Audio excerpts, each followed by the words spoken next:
জানাজা নামাজ আমরা সারা জীবন আমাদের মৃত ব্যক্তিদের জানাজায় শরীক হই। আমরা একটা পদ্ধতিতে জানাজা নামাজগুলো আদায় করে থাকি, ঠিক না? ইমাম সাহেব সেখানে অনেক সময় জানিয়ে দেয় আমরা জানাজা নামাজ এইভাবে পড়ব। জানাজা নামাজের মধ্যে গুরুত্বপূর্ণ যে দুইটা বিষয়, সেটা হলো দাঁড়িয়ে নামাজ পড়া এবং অতিরিক্ত 4টি তাকবীর পড়া। এটা হচ্ছে সবচেয়ে গুরুত্বপূর্ণ, দুটোকে ফরজ বলা হয়েছে। উলামায়ে আহনাফ আহলুস সুন্নাত ওয়াল জামায়াতের এই আকীদার উপরে আমরা এই বিশ্বাস নিয়ে জানাজা নামাজগুলো পড়ি। সবগুলো আমল সুন্নাহ দ্বারা প্রমাণিত। রাসূলুল্লাহ সাল্লাল্লাহু আলাইহি ওয়াসাল্লাম জানাজা নামাজকে তার ভাষায় দোয়া বলেছেন। এই নামাজে রুকু সিজদা নাই। জানাজা নামাজে কি নাই? রুকু সিজদা নাই। তো যেই নামাজে রুকু সিজদা নাই সেটা প্রকৃত নামাজ নয়, সেটা হলো দোয়া। সেটা কি? দোয়া। ওখানে লাস্টে একটা দোয়া পড়া হয় মাইয়িতের জন্য। ওই দোয়াটা খুবই গুরুত্ববহ, প্রত্যেকের জন্য অত্যন্ত গুরুত্বপূর্ণ। এটা জানাজা নামাজে আমরা যেটা পড়ি সেটা হলো জানাজা নামাজ দাঁড়িয়ে আমরা তাকবীর দিয়ে হাত বেঁধে ফেলি। এরপরে সানা পড়ি, নামাজের সানা। অতিরিক্ত একটা শব্দ ওখানে উল্লেখ করা হয়েছে, সুবহানাকাল্লাহুম্মা ওয়া বিহামদিকা ওয়া তাবারাকা ইসমুকা ওয়া তাআলা জাদ্দুকা ওয়া জাল্লা সানাউকা ওয়া লা ইলাহা গায়রুক। এটা হচ্ছে প্রথম তাকবীরের পরে আমরা পড়ে থাকি, ঠিক না? এরপরে আমরা দ্বিতীয় তাকবীর বলি। দ্বিতীয় তাকবীরে আমরা দরুদ শরীফ পড়ি, দরুদ ইব্রাহিম পড়ে থাকি। অন্য দরুদ আছে পড়লে হয়, দরুদ ইব্রাহিম পড়ে থাকি আমরা, যেটা নামাজের মধ্যে পড়ি। এরপরে তৃতীয় তাকবীরে আমরা মরহুম অথবা মরহুমার জন্য, যদি সে বালেগা হয়ে থাকে, তার জন্য আমরা বড় একটি দোয়া পড়ে থাকি। আল্লাহুম্মা গফির লিহাইয়িনা ওয়া মাইয়িতিনা ওয়া শাহিদিনা ওয়া গায়িবিনা ওয়া সাগীরিনা ওয়া কাবীরিনা ওয়া যাকারিনা ওয়া উনসানা।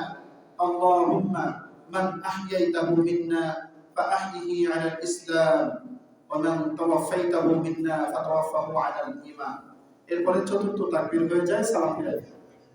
সালাম ফিরানোর নিয়ম আছে, বিভিন্ন জন বিভিন্ন রকমের মত পেশ করেছেন যে যখন প্রথম দিকে সালাম ফিরানো হবে তখন ডান হাত ছেড়ে দেওয়া হবে। এরপরে দ্বিতীয় দিকে সালাম ফিরানোর সাথে সাথে দ্বিতীয় হাত ছেড়ে দেবে। এটা একটা মত আছে, জায়েজ আছে। আর আরেকটা হলো উভয় দিকে সালাম ফিরানোর পরে হাত ছেড়ে দেওয়া, এটাও জায়েজ।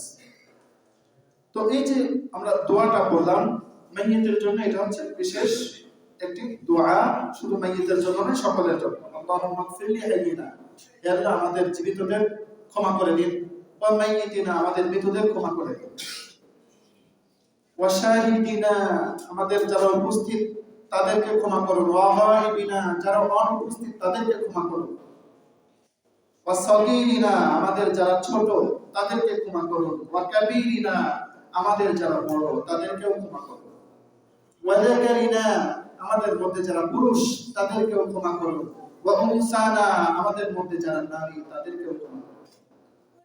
আল্লাহুম্মা মান আহইয়াতাহু মিন্না ফাআহইহি আলাল ইসলাম। আর হে আল্লাহ আমাদেরকে আপনি ইসলামের উপরে জীবন ধারণ করার সুযোগ দিন। ওমান তাওয়াফাইতাহু মিন্না ফাতাওয়াফাহু আলাল ঈমান, আর আমাদের মৃত্যুটা যেন ঈমানের সহিত হয়। এই যে দোয়াটা, এটা কি শুধুমাত্র মৃত ব্যক্তিদের জন্য?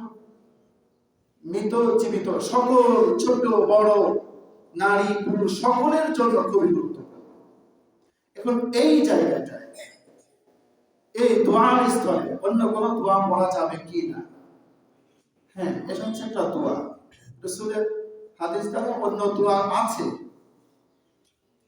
যেমন বুখারী শরীফের একটা হাদিসের মধ্যে সূরা ফাতিহাকেও মানে জানাজার দোয়ার স্থলে পড়ার অনুমতি আছে। তবে সাহাবায়ে কিরাম প্রশ্ন করেছিলেন যে এই সূরা ফাতিহা পড়া এটা কি? বলছে এটাও একটা সুন্নাহর অংশ।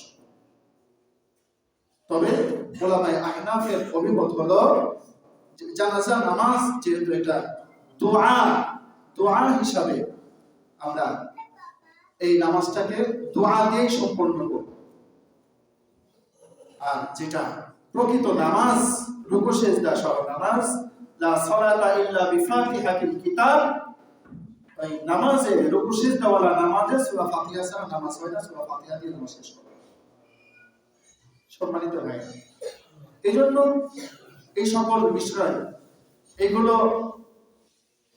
আজ থেকে 1000 বছর আগে থেকে সংশোধিত বিষয়। এই বিষয়গুলো সমাজের মধ্যে সুন্দর মতন পরিচালিত হয়ে আসছে।